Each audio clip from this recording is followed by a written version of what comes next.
So it's my great pleasure to welcome Henry to give a talk. So Henry, without not too much introduction, he's a young leader in topological data analysis, and he's the creator of JavaPlex. So if you do TDA, you should be able to know that software well. And he is also founder of this AATRN network, which is really, really very, very helpful. So he has done many excellent work on topological data analysis, machine learning, and he also tried a lot of applications in chemistry, materials, and and also biology. So without further ado, let's welcome Henry to give a talk. Yeah, Henry, please go ahead.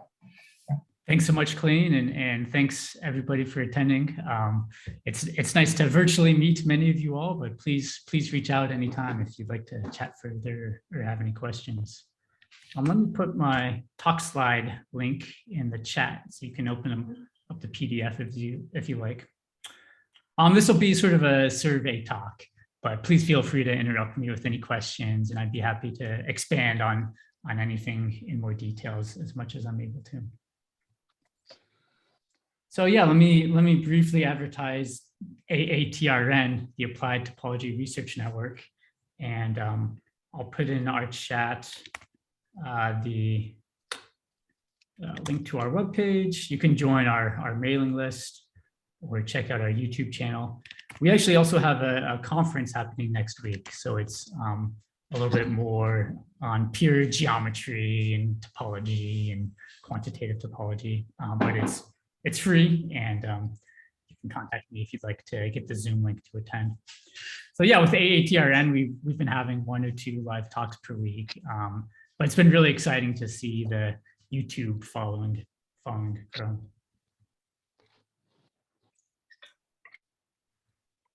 So I'll talk about 3 main things. First, how might you vectorize geometry for use in machine learning? Then I'll just give a high-level introduction to persistent homology. And I'll survey some applications arising from material science, computer vision, explainable machine learning. Certainly these are not nearly all applications of topology. I mean, Clean has worked a lot in protein folding, for example, that unfortunately I won't be mentioning. But just to share some of the ideas. So I'll actually be able to accomplish the first bullet point on this first slide. The point I want to make here is that it's not obvious how to input geometry into machine learning algorithms. So look here at this flock of birds, right? We maybe have thousands of birds, and there's so much geometric information. So if you have n birds, you have n choose 2 pairwise distances, right, between 2 adjacent birds. Right. So I have n choose 2 of these distances. How do I want to input that into machine learning algorithms? It's not clear if a vector of the Euclidean coordinates or a vector of the n choose 2 distances is valuable or the best input for machine learning. So there's no right answer here on how to vectorize geometry, but one way in which persistent homology has grown is it's now a pretty popular out-of-the-box way to vectorize geometry, producing barcodes or diagrams, which is a reductive summary. Right? It doesn't recover the shape of the flock exactly, but it recovers some of its properties for use in machine learning algorithms. So with that, I'll go into an introduction of persistent homology. In geometry, you really care about distances and curvature. Topology ignores some geometrical properties, but it preserves others. So it preserves the number of holes. In topology, you're allowed to bend and stretch a shape without changing the number of holes. Amazingly, it's computable. And this is one of the things that our field of applied topology really relies on. You can compute homology, which is an aspect of topology, really using linear algebra, Gaussian elimination, matrix reduction algorithms that are implementable on computers. So homology is this computable invariant in topology that counts holes. Zero-dimensional homology is the number of connected components. So in this example here, I have 6 connected components, but I don't have any one-dimensional loops, which are counted by one-dimensional homology. Here, one-dimensional homology has 3 loops because I have these 3 holes. And for all of these rest of my examples, I'll have 1 connected component. You can also have higher dimensional holes. So the hollow 2-dimensional sphere, it has a 2-dimensional hole. And the way you should think of this is if you fill the inside of this hollow balloon with jelly, the jelly doesn't come out. This doesn't have any one-dimensional holes. And roughly speaking, that's because any loop I draw on the surface of this sphere, I could just collapse down to a single point. If it was a rubber band, I could shrink it down. Let's talk about this example. This is a hollow torus, 1 connected component, 1 2-dimensional hole, because I can fill my hollow torus or donut with jelly, and the jelly won't come out. And it has 2 linearly independent loops, one going around this way, and the other going around this way. So it's one property of shape that you're able to measure in a computable way. Yeah, I see there's a question. Please go ahead.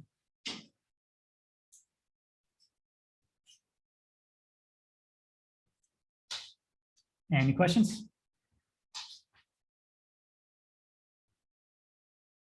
Okay. In persistent homology, we're going to make this a little bit more amenable to data analysis. So now we don't maybe start with a complete shape. We start with a sampling of a shape. Humans are pretty good in low dimensions to look at a data set and think, maybe this shape was sampled from an annulus, okay? So maybe my points were sampled from some annulus like this. So in 2D, you can sort of blur your vision and maybe guess what the shape was from which you sampled these points. Probably in 3D, you could do a reasonable job of this as well. But once your data set's in 4D or 5D or 6D, it's hard to visualize. So we're going to teach computers to recognize shapes for us. And the rough idea is to grow a ball around each data point and then use the union of the balls as a proxy for your shape, okay? And this union of balls right here does a quite reasonable job, of recovering this annulus from which we might have sampled the data. What ball radius do you choose? The idea of persistent homology is to vary the ball radius from small to large. To make this computable, instead of storing the union of the balls, we store vertices, edges, and triangles. So when 2 balls intersect, you add an edge. When 3 balls have a point of triple intersection, you add a triangle. And then as the balls increase in size, let me see if I can do this. No, I can only decrease in size. Okay, but as the balls increase in size, you add more and more edges and triangles, etc. So now what is persistent homology? Persistent homology tracks the number of holes as this evolution happens, okay, as the complex gets bigger and bigger. And we track here in this picture both 0-dimensional homology and 1-dimensional homology. So 0-dimensional homology, number of connected components, you start off with roughly 20 connected components, 1 for each data point. At this stage, you now have a single connected component. So that's why I intersect only 1 bar. At this stage, I still have a single connected component, and I have 2 1-dimensional holes. So that's why I intersect 2 1-dimensional bars. The 2 1-dimensional holes are right here and right there.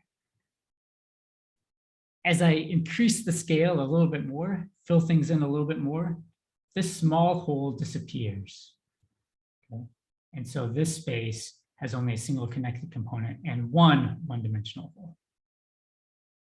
And then finally, that one-dimensional hole fills in, and I'm left with no one-dimensional holes. So I've tracked here that I had many connected components merging into one. And I've tracked that I had 2 holes appear. One of them was pretty small and disappeared relatively soon, whereas the other was larger and lasted for a much larger range of scales. So you look at this barcode and say, aha, probably I was sampling from a space that had 1 connected component and a single one-dimensional hole, like this annulus I was describing. Questions?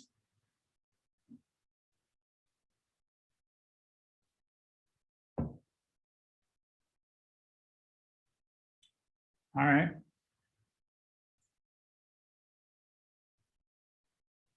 Whenever you have an increasing sequence of spaces, you can compute persistent homology. What I just described,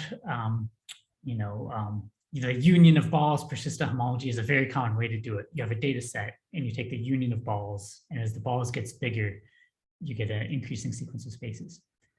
Another common way to have an increasing sequence of spaces is to have a sublevel set filtration. So here we have a space, the square, and we have a real valued function defined on the space, which is this volcano. And these images were by my graduate student, Lander. And in a sublevel subfiltration, you have this fixed height, and you only look at the regions of the domain where the function is less than that height. Okay, so this is the sublevel set here. And then I increase the height. And as I increase the height, the sublevel set gets bigger. I increase the height, the sublevel set gets bigger. So again, I have an increasing sequence of spaces in the middle, and it's induced from this real valued function on the left. Okay, and I can compute persistent homology. Here, the red bars are 0-dimensional bars, and the blue bars are 1-dimensional bars labeled on the right. And so at this stage in the filtration, I just have a single connected component, and then still a single connected component. Now this first 1-dimensional hole forms, and another connected component forms right here, giving me 2 connected components. And then I'm back down to 1 connected component. And then finally the hole fills in. So we'll see some applications of sublevel set persistent homology as well.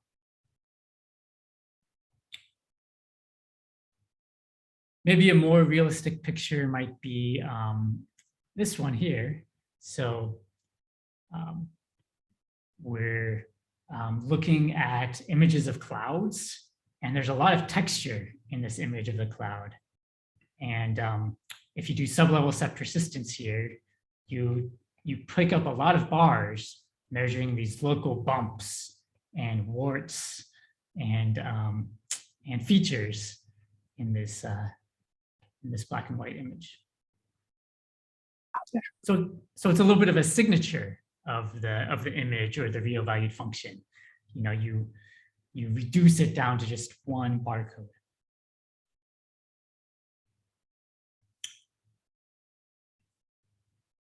A equally common representation is a persistence diagram. So here I'm going to take this 1-dimensional persistence barcode and represent it as a diagram. You take each bar, which has a burst time and a death time, and you just plot it in the plane with coordinates birth and death. So this first bar, maybe it has birth B1 and death coordinate D1.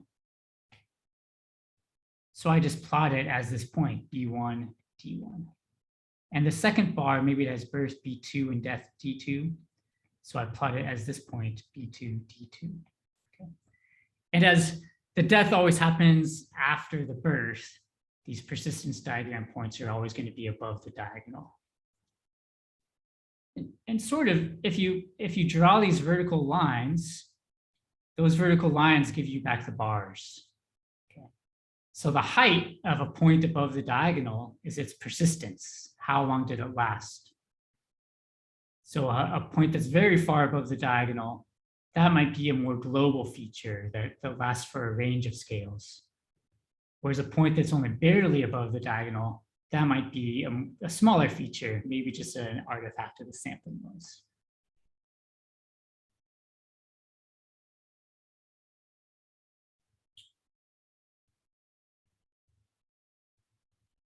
Topology, or applied topology, has been used for 2 decades to measure the global shape of a data set. So this is one of my favorite data sets. It's the cyclooctane molecule. It has 8 carbons arranged in a ring, and it can bend and fluctuate in different ways. And here, each point corresponds to a single conformation of this molecule. This data set's really beautiful. It turns out that the space of all configurations is this beautiful, nearly a surface. It's a sphere that you can see with a Klein bottle glued inside. It looks like an hourglass, but it's actually a surface called a Klein bottle. So you can use applied topology when you have a very beautiful data set like this. You can use applied topology to recover the number of holes of each dimension in this global shape, which helps you identify what global shape your data set is actually modeled by. What has been initially surprising to me, but now it's well understood by lots of people, is that persistent homology is also very good at measuring local geometry and texture.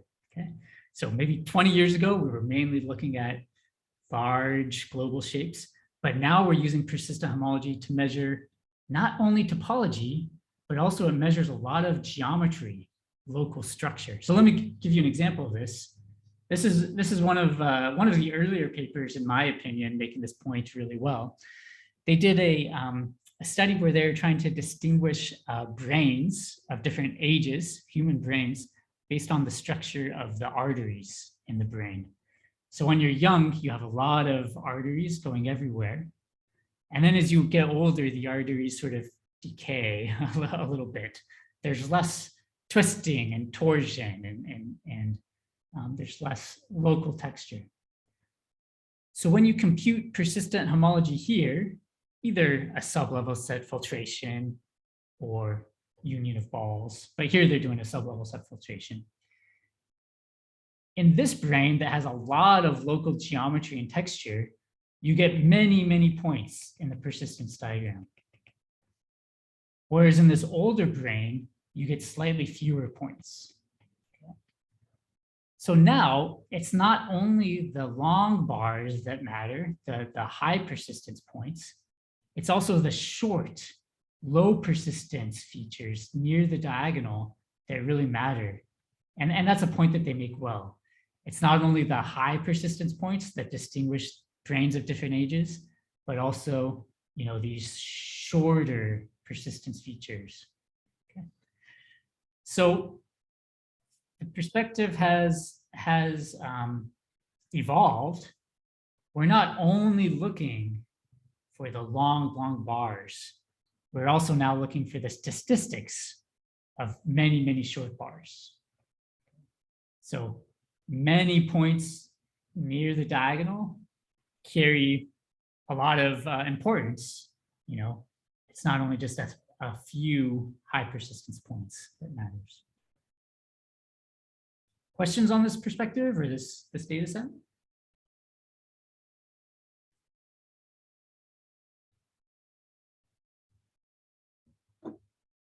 All right.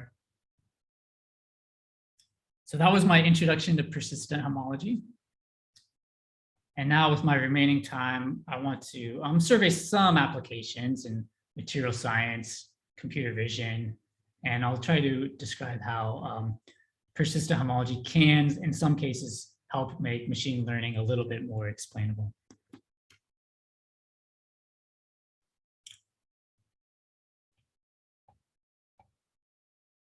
All right. So there's been some really nice work coming out on persistent homology in material science. So this is a paper studying glass. In glass, the structure can be quite interesting. Is it a solid or is it a liquid, right? The locations of the molecules tells you quite a bit about the structural properties of the glass. These are different types of materials, different types of ways in which the molecules and atoms can arrange in 3D space. And then imagine doing an growing balls filtration. So you look at the offsets of different atoms.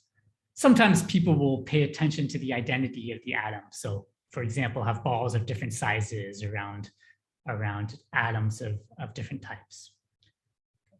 But in any case, in these three different materials that have different local properties, the persistent homology really measures the difference.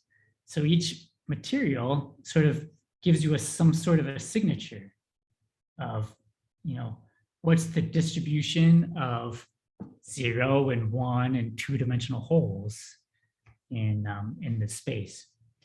So in this picture, they have sort of a heat map, and you can really see, the most common points near the diagonal, but they're in different areas near the diagonal, right? So most common points here versus here versus here. And so from these signatures, given a new material, you could compute its signature and try to predict whether it's going to behave more like material 1 or 2.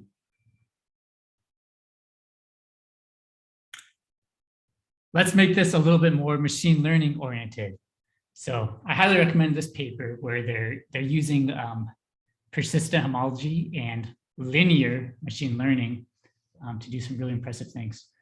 So they have two types of materials. I'll call them the blue material and the red material. And you can, compute the persistent homology diagrams from different samples of the blue material and the red material. Then on these persistence diagrams, they do a pretty simple machine learning algorithm. So they just do logistic regression. So, just think of a simple regression. What they can do is they can identify which parts of the persistence diagram are discriminative for one material, the red material, or the other material, the blue material. Okay. So upon doing this regression, they get this information of, aha, if I have persistence diagram points in here, that's a feature, a hole of a certain size that makes me think this material is from the red class. Whereas if I have a persistence diagram point here, that's a hole or a feature that makes me think the material is from this class. So now, given a single sample, they show how to go through and label the holes, right? So as I fill this in, things might fill in and produce holes, more holes here. But in this particular material, the machine learning classifier labeled it as blue, as coming from the blue class, which makes sense. Maybe there's more blue features than red features. But even better, it labels, this is a part of the shape, that's red. So it made me think I was from the red class, even though that was misleading. Or here, this is a particular feature that made me think this material is from the blue class. So it's adding this explainable geometry into the machine learning pipeline. Not only do you get a classification, but you can go back and say, aha, this is the geometry that either made me classify this correctly or incorrectly. So I think that's a quite powerful idea. Trying to use geometry, informed by persistent homology to go back and explain why your classification was correct or incorrect. Questions here?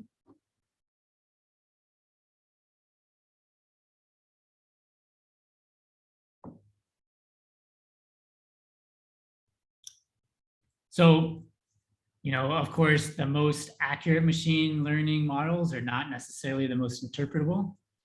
And some of the more interpretable machine learning models are not always competitive with the most accurate ones. People are incorporating topology and topological ideas into all types of machine learning. the ones that I have more experience are more in this area. So folks are certainly doing deep learning with topology. I just haven't done it so much myself. But one powerful idea is sometimes you can use topology to extract nice geometrical features, like these holes, okay? And then once you have some nice topological features, maybe you can get away with a simpler, more interpretable machine learning model, like they did in the study above. They were able to work with just regression. It is a little bit of work to take the persistence diagram and massage it until it's in an input-friendly format for machine learning. And many folks have studied this problem. Persistence landscapes, for example, are a very popular choice. With my collaborators at Colorado State, I worked on one such option, persistence images. Let me just explain the basic idea here. You take your persistence diagram, where each topological feature has a birth value and a death value. We just change coordinates from birth death to birth persistence. So persistence is just death minus birth. It's the height above the diagonal. So the diagonal becomes flat. And then we center a Gaussian over each point. And the Gaussians have low height near the diagonal, and the Gaussians get higher in height away from the diagonal. And this is sort of representing that maybe these points are more important. And you need the Gaussians to have low height near the diagonal for this transformation to be continuous or stable. But you can use whatever heights of Gaussians sort of you want. And then you sum up all those Gaussians. So we have one Gaussian per point, sum them up to get a surface. And then once you have a surface, you can just pixelate it, to turn that surface into a matrix or equivalently a vector. So it's almost like you're looking at this persistence diagram, but in birth persistence coordinates, and then you blur your vision to get this persistence image, this vector. And that was actually one of the main transformations that they did in this material science paper. And once you've put things in a Euclidean space, right, like a space of vectors or matrices, then that's when you have the most machine learning tools available to you. And that's also when you're able to, do linear tasks, such as identifying which points were discriminative for one class versus another. Good. So in summary, persistent homology is a good way to summarize and recover geometry. But then folks usually do one more transformation, and for which there are many options, to produce something that's easily insertable into a machine learning pipeline. So usually that means you want vectors. Questions here?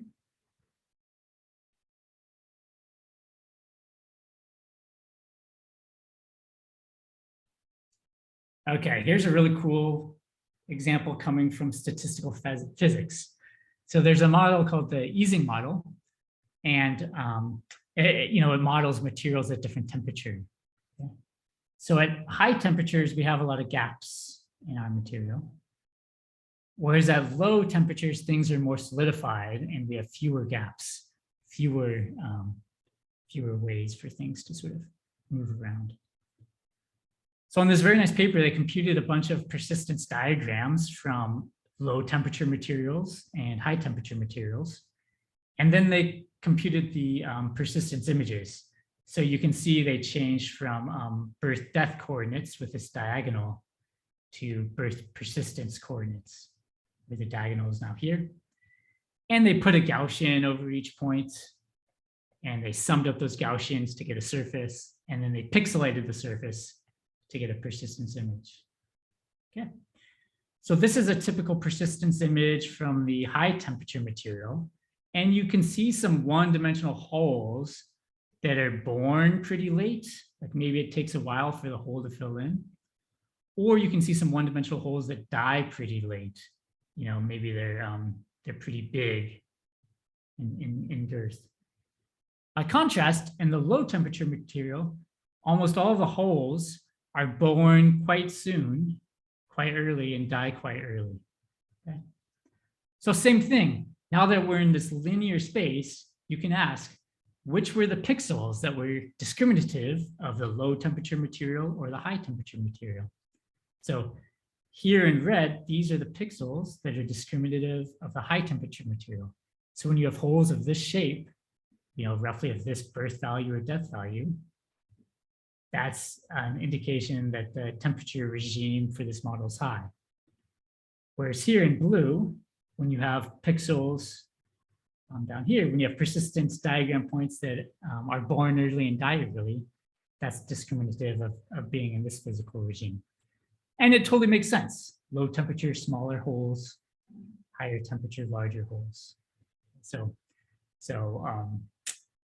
you should be comfortable that the machine learning pattern that you've learned or trained is maybe not overfitting so much, because you have this explanation behind the scenes that matches the model.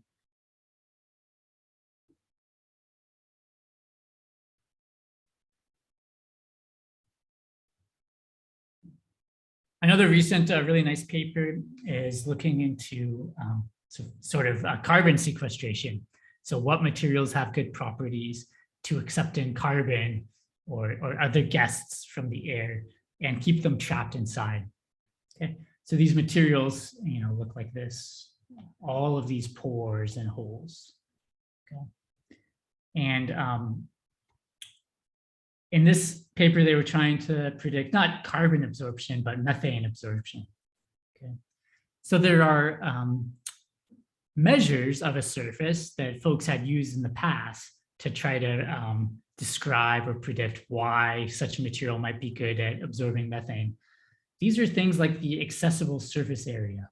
So if I have a small marble and I roll that marble around as my material, what's the total amount of surface area that marble can hit? Or these measures were things like largest cavity diameter. So I look at my material and I find the biggest possible hole, and then I say, what's the diameter of that hole? So these are measures that you can write down a definition for. You sit down and define several such measures that should be related to methane absorption. But if you instead just compute persistent homology, somehow persistent homology is measuring a lot of these features in sort of an out-of-the-box way. So persistent homology does better on this task than the user-defined features. And that's a sign that it's really, persistent homology is a rich summary. It's measuring global structures and local structures. And it's finding use in many, many different tasks, because sure, it's a reduction. You're reducing the amount of information when you go from this material to this persistence diagram or persistence image, right? But you're still maintaining enough of the geometry, enough of the shape that you can do prediction, often better than on features that you might have defined yourself.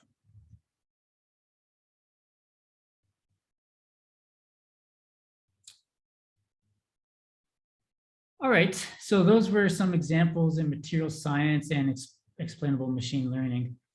I want to maybe in my last 10 minutes or so, I want to sort of quickly go through some more papers where folks are using this local geometry perspective.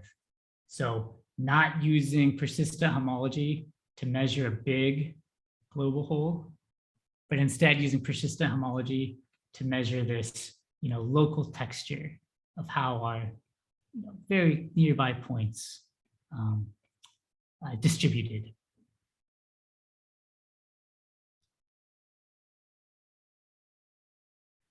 So I really like this paper. if you take a surface and bombard it with ions, then this pattern formation occurs where atoms get knocked off and recede, and what's left is a hexagonal grid. So when you bombard with ions, there's this propensity to form a hexagonal grid. Now, you would like to make a hexagonal grid that's perfectly hexagonal, because then you can use it further down in your processing pipeline. However, if you don't bombard your surface correctly, you might get defects. So we can see some defects here. In a nice hexagonal grid, each vertex has 6 neighbors. Okay. But sometimes you'll have defects where you might have a vertex with 7 neighbors. Or let's see if we can find a vertex with 5 neighbors. Okay. So again, people defined measures of how close to being perfectly hexagonal are you by hand, using things like defects. How many times do you have a 5 defect or 7 defect? In this picture, there are many, many defects. But you could also just use persistent homology. So imagine that you identify the locations of each atom, and then you do this growing ball filtration, where you grow balls around each point. If you're on a perfectly hexagonal lattice, all of the connected components die at sort of the same time. And all of the holes that appear at the same time. So in this paper, they use the statistical properties of the short bars, the short 0-dimensional bars and the short 1-dimensional bars, to give a robust measure of how close to being hexagonal are you. There's no global topology here, right? They're just sampling from a square, which has no interesting topology, but they're using topology in this cool way to measure the local texture.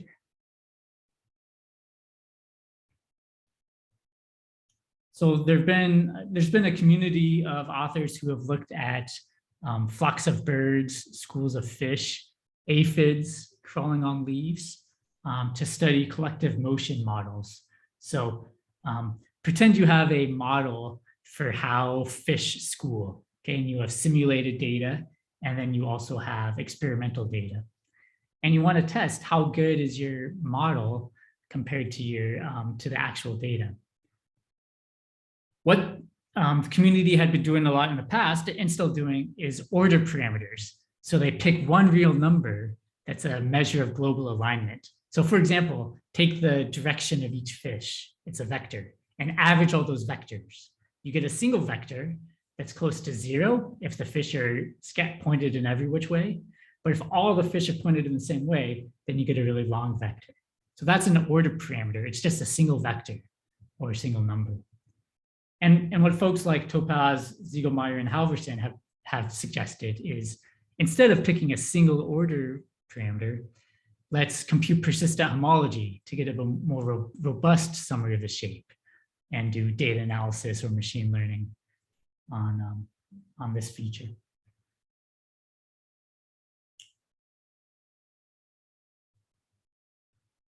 Here's an example of sub-level subpersistence. So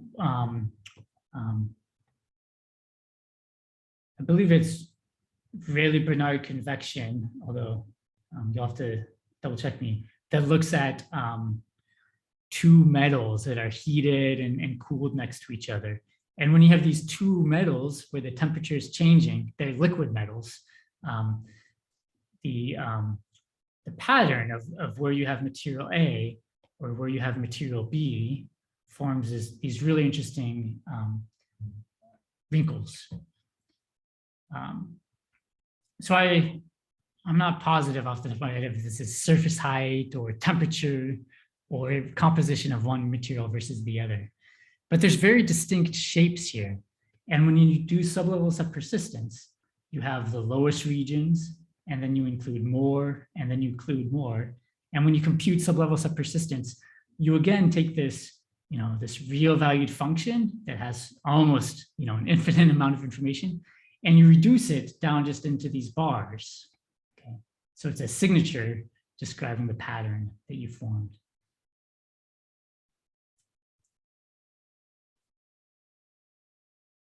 So in this paper that I was a part of, we looked at the anisotropic Kuramoto-Shibashinsky equation. So this is a partial differential equation, and it produces surfaces that look like this.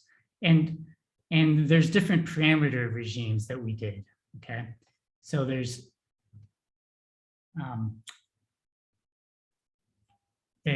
two different parameters that we use to create this, 1.75 or 2. By eye, it's hard for a human to distinguish which parameter was used, okay? But in the local geometry, there's so much information here that it's actually quite easy for a machine learning algorithm built on top of the persistent homology diagrams to distinguish between, this simulation was done with one parameter versus another. Okay. So you might have trouble distinguishing these pictures, but the persistent homology incorporated with machine learning has no trouble at all. And now, given given data from the real world, you could compare it to these examples and try to make your best estimate of what parameter you think is the right parameter used to model that real world phenomenon.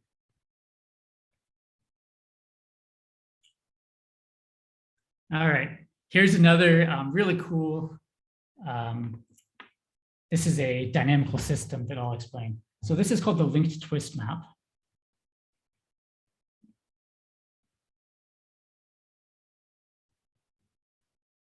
And it's a discrete time dynamical system, okay? So you fix some parameters, but so this is maybe parameter A and B and C and D and E. But once you fixed your parameter, now you just pick a random point in the square or torus. Once you've picked that random point, that determines where all the other points are. So now when I pick my second point, my third point, my fourth point, my fifth point, my sixth point, this is all deterministic after I've chosen my parameters and the very initial point. Okay? But I can make many samples from parameter class C, I should say parameter class C, just by choosing different starting locations. Okay. So indeed, all of these here on the bottom are from parameter class E, okay? So they all have the same parameter as this. I just choose a different starting point, okay, which deterministically determines where the rest of the points are. Okay, so it's a discrete time dynamical system, and there are parameters involved.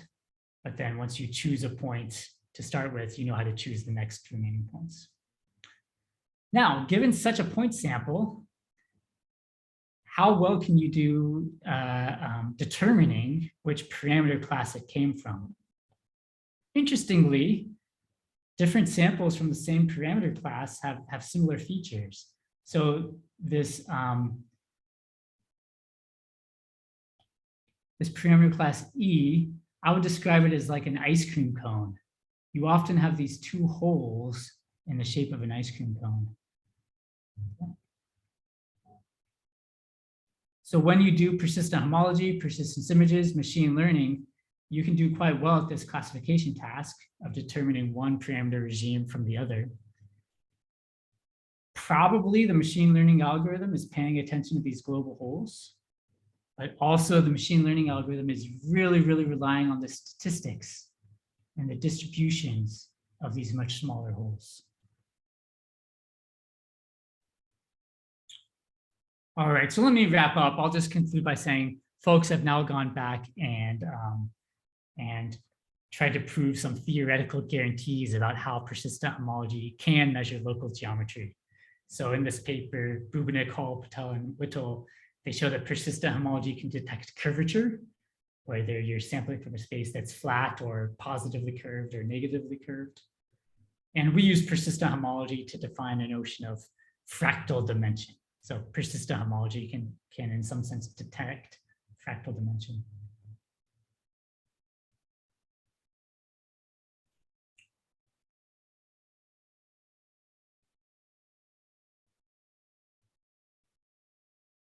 So let me end here. I hope I motivated this challenge of inputting geometry into machine learning algorithms in interpretable ways. I described persistent homology and how it's been used to measure global shapes, and how more recently in machine learning, we're finding that local features are quite important for machine learning. And I surveyed some applications from material science and these biological aggregation models like the fish, and hopefully gave you some examples of how you can use persistent homology and therefore geometry to explain why your machine learning algorithm might be doing what it's doing. So thanks so much for your time and attention. Yeah, thank you, Henry. Yeah, any question? Yeah, so Junjie raised hand. Junjie, you can go ahead. Yeah. Hi.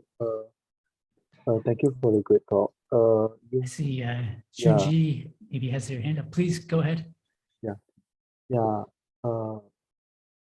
mentioned that you mentioned a lot that the topology is able to recover a lot of this geometrical information in all these interesting applications.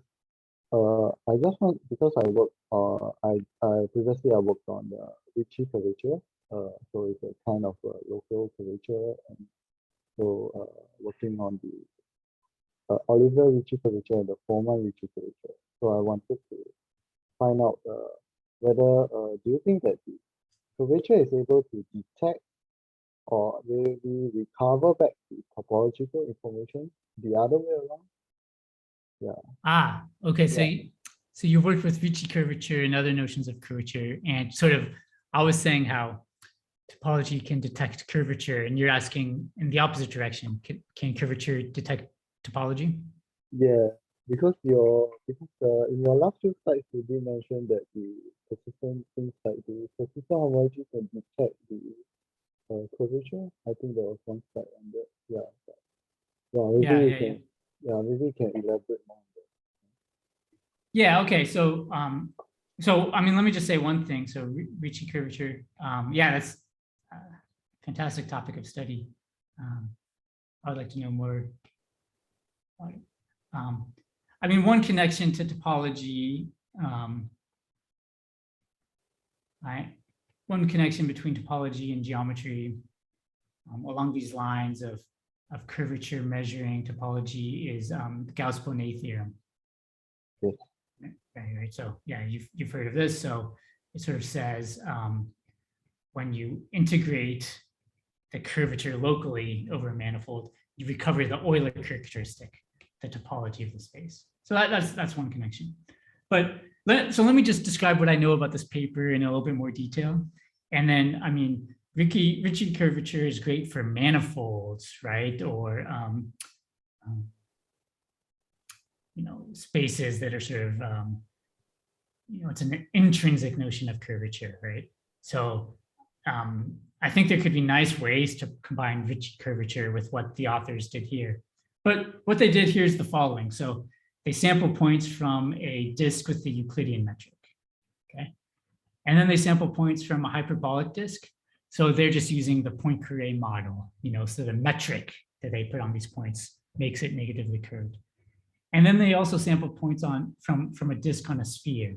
So it's certainly not the whole sphere. They're not enclosing the entire sphere, just a small spherical cap, right? And so what they show is, compute the persistence diagram, and you get, you get some barcode in each of these cases, okay?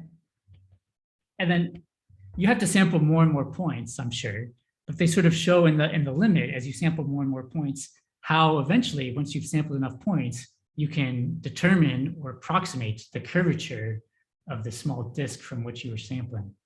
So it's a really cool idea. The local properties of the small bars, right, detects, is your space bending inwards or outwards or flat? I see. Because I think maybe the Oliver, I'm not sure, but maybe the Oliver Ricci curvature maybe can be applied to this, because it's originated from the probabilistic Markov theory and stuff. Yeah, so maybe we have some kind of connection there. Yeah. I would heavily encourage you check out this paper, and I bet you'll have, 3 cool questions or ideas of things to experiment, right? Yeah. And you'll be able to, do some simulations or try things out. What from their setting can adapt to these different notions of curvature. Yeah. Okay, thank you. Any other questions?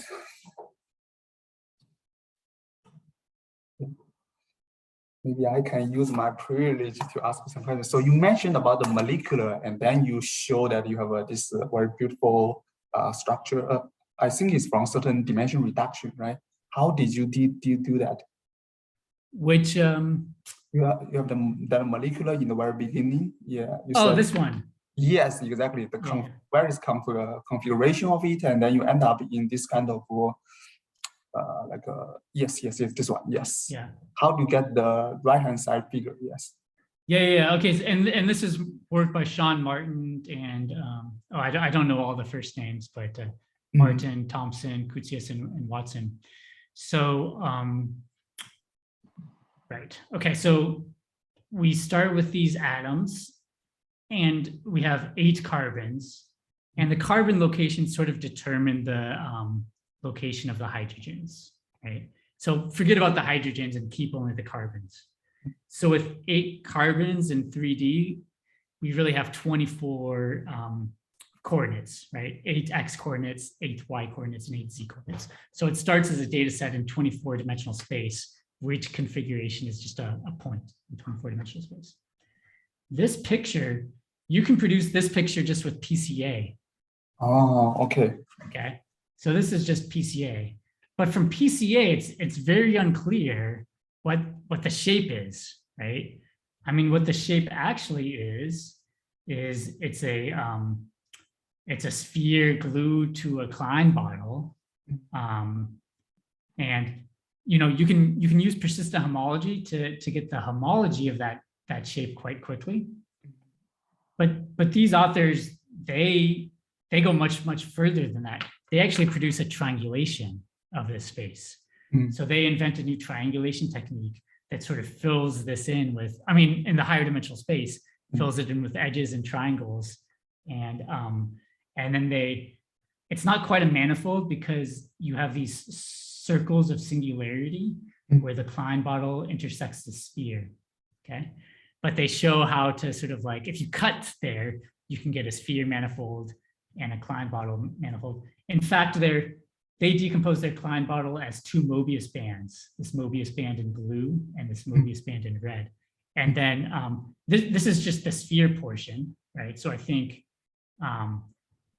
all of these points are near the North Pole, and all of these points are near the South Pole, okay? But there are well-known names for these configurations, like the crown and the boat and the crown chair, and they map out where all these configurations live on the sphere. And then here are the 2 circles of singularity right here. So these are where the Klein bottle is glued in, right? So these are the configurations where it's no longer a manifold, right? It's like this fin-shaped manifold. And I don't have this figure in the slides, but also what they look at is they look at the energy function on the space, right? And so they have a plot, a nice plot where you have some energy function defined over the space.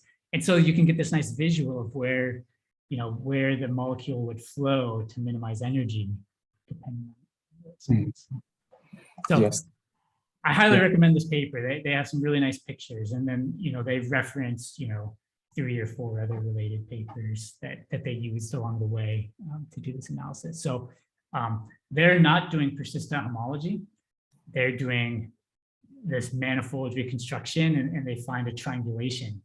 But one lesson that Afra Zomarodian taught me is if it's actually really easy just to get the persistent homology, whereas doing the triangulation is quite subtle and takes them a long way. Yeah, that makes sense. Yes. So essentially, it's a dimension reduction. What they do, and then they miss all of the detailed topological information, and then you can use the persistent homology dig more, right? Yeah. So the persistent homology is being computed in 24-dimensional space, as is their triangulation. But just to get a visual, PCA tells you quite a lot. I mean, right? You know, and if you rotated this around, you could probably get some really good intuition. But to, I mean, this is done in 24-dimensional space, right? So this isn't an artifact of the dimensionality reduction. And their triangulation, they also do that in 24-dimensional space. Yes, yes. And another thing is that for your imaging analysis or density data analysis, when you do the filtration, you always go from the lowest value to the highest value, right? I mean, the opposite way is just called super level set persistence. You're talking about this? Yes, yes, yes. So you can go from low to higher to high to lower, right? Yeah. That's right. That's right. So this is called sub-level set persistence. And that's the one that you see more frequently. But you could also do super level set persistence. So, you know, at this particular height right here, the super level set would just be the opposite. You know, it'd be all of this. Yes. Right? It'd be everything above. So, what's funny is actually with Lander, the student who made these slides, we're writing a paper trying to further advertise these things in atmospheric science applications. And there, you know, it's images of clouds, and you really want to look at super level set persistence, because the white part of the cloud is what your eye is drawn to first, and that's the highest intensity. So we're, you know, we're trying to write this paragraph to go in the preprint to say, you know, the more common name is sublevel subpersistence, and in the textbooks, that's what you'll see. But, you know, the mathematics works the same if you look at super level subpersistence, right? Instead of sweeping from bottom to top, now you sweep from top from bottom. And so think of them as two versions of the same thing. It's the same mathematics, slightly different names, but I think it's worthwhile, you know, like if you only search for this, you'll be missing 2/3 of the references, you know, right? Because this is the more common name. Yeah, if you do both of that for the same data, actually there are strong correlations between them. There's some interesting property about the Betty 0 and the Betty 1 switching between each other. Yeah, I'm not sure you guys have done something along that line. I haven't tried to look too detailed. I mean, we tried both sublevel set and super level set, but super level set looked more interesting. But along those lines, let me point out extended sublevel set persistence. Have you heard of this before? We have done some of things along this line, but we don't use the name super level set because for the cryo-EM data, it's 3D, right? When we do the filtration, we usually from the largest to the smallest, but we try several cases from the smallest to the largest. And then there's some, the barcodes are actually highly correlated. There are some interesting relation over there. Oh yeah. I mean, well, so I just want to point you to this name, extended persistence. Maybe that's the name, extended persistence. Okay. So this is, for example, it's a chapter in the book by Edelsbrunner and Herer. Okay. But the idea here is first you sweep up and you're looking at sublevel sets. Okay. But then you start quotienting by things below the second height. Okay. So first you sweep up and that's your space, but then you start quotienting by larger and larger things. Okay. And I think there are papers proving that from the extended sublevel set persistence, that determines the super level set persistence. So don't quote me on that, but that's along the lines of what you're saying. So I don't think you can, you know, maybe directly get from the sublevel set to the super level set persistence, but there's this extended version that I think maybe essentially tells you both. Interesting.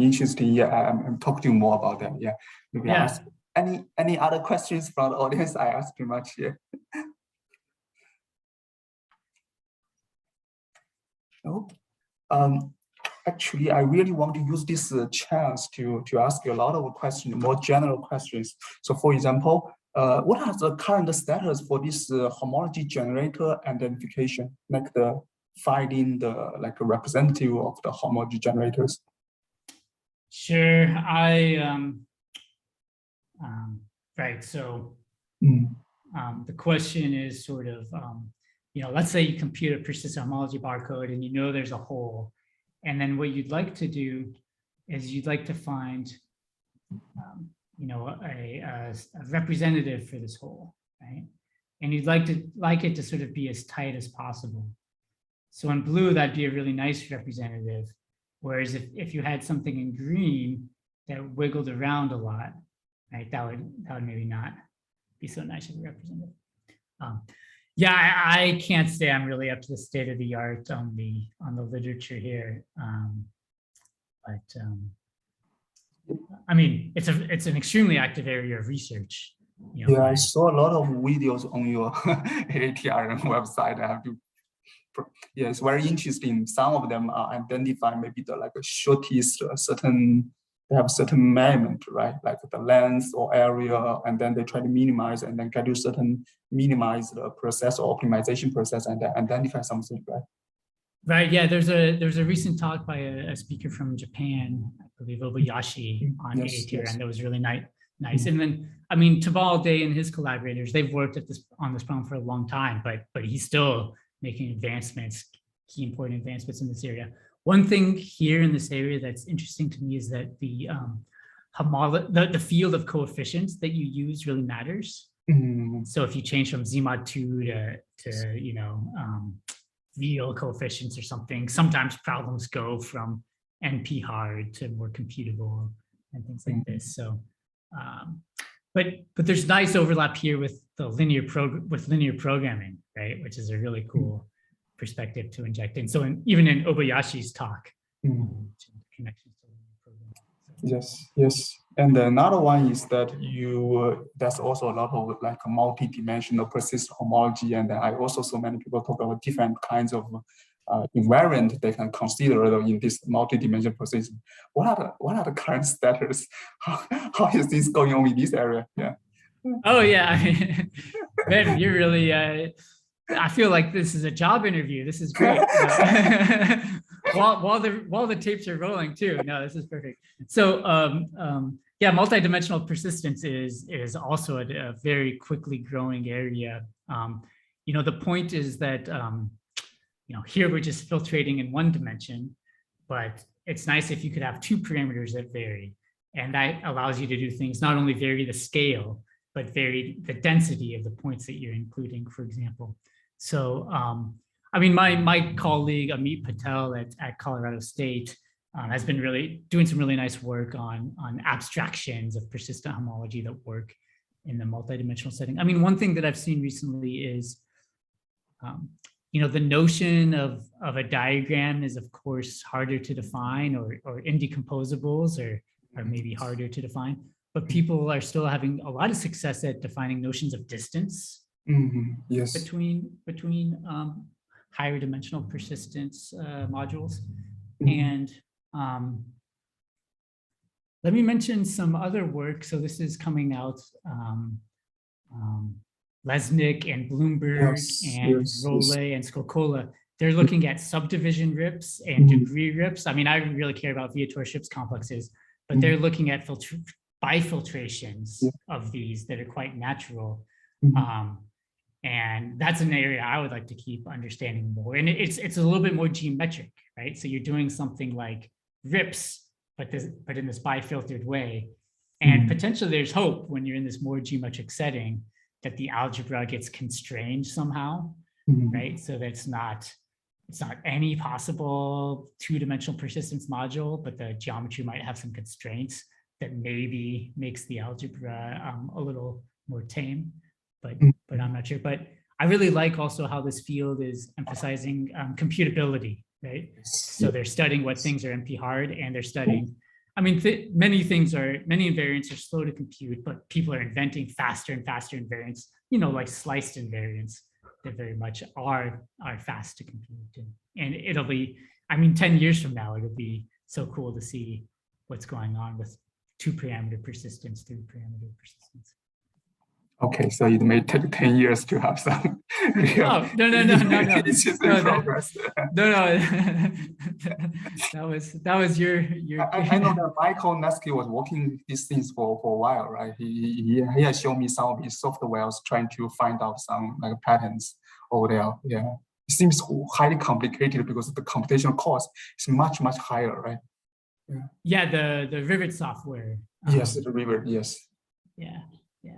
I mean, but another thing is, I'll say that the multi-parameter persistence community is merging some with the machine learning in topology community, right? So people are looking at things like persistence landscapes or persistence images for bifiltrations, and I think this is a cool avenue to work into. Yeah, I saw some people was asking that are there applications of persistence homology that you know in mathematical finance? Yeah, so Kelvin, you should probably email me. I'll put my email in the chat. There definitely are many. Off the top of my head, I don't know if I can. Well, I'll mention one. There's groups of researchers, and I won't get all their names, so maybe I won't mention any, but they're looking at blockchain analysis. So using persistent homology to sort of understand how blockchains are working, and can you detect fraud in a blockchain. And before that, I mean, there's applications before that. But if you shoot me an email, I mean, there's our AATRN talk on Friday last week. The speaker, Barbara Giunti, she advertised a sort of a Zotero bibliography that she keeps of applications of persistent homology that are tagged. And so finance is one of the tags that I saw she had on that site. So I'll put her name in the chat, Barbara Giunti, but she would be a person to contact as well and ask, hey, somebody pointed me to your site listing applications of topology and where things are tagged, for example, by finance. So that'd be a good place to look to get started too. Thank you. Any other questions? Yeah.